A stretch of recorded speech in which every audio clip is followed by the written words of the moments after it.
Hey there, I'm Marco Perry. I'm a principal at Pensa, and we were approached by Labnet to redesign one of their products, and that's this baby right here. This is a tube rotator, and it's used to test vials of body fluids, let's say, in a laboratory. So you go to one of these laboratories, and they have their vials of body fluid, and they stick it in the plate like that, and it tests it by going end over end, and that starts agitating it. And so the fluid is sort of like sloshing around in this kind of vial like that. Or you could take it out,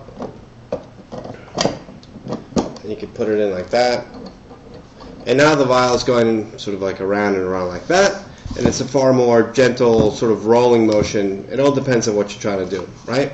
So they asked us to redesign it. We said, let's go to a laboratory and watch people use it and get a better understanding of what's going on. So in a laboratory, I'm not in a lab right now, I'm going to recreate it for you. They have,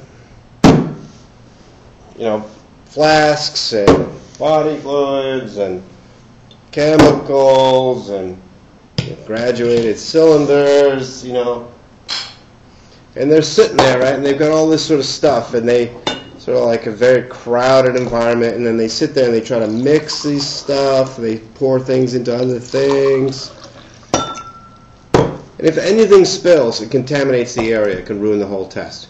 So when we're watching them using it, though, what ends up happening is that they do get those two levels of agitation that I mentioned, but they wanted something in between. So they would sort of like prop it like that, or prop it like that. So when the plate goes around, it's sort of not quite rolling, not quite sloshing. It's somewhere in between. And sometimes they were even using notebooks and like tape to get it to the level of agitation that they wanted. So we thought these guys needed a better idea. So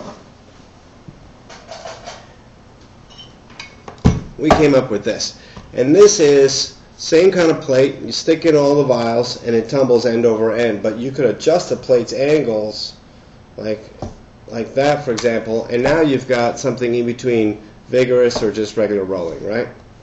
So you can get like that, just gentle rolling, or anywhere in between. And because of that, Labnet said it was one of their best sellers. And the medical design industry gave us an award, which is very nice of them. And so we felt this was a call for a toast. So to all of you designing great products out there, cheers from Pensa. Delicious.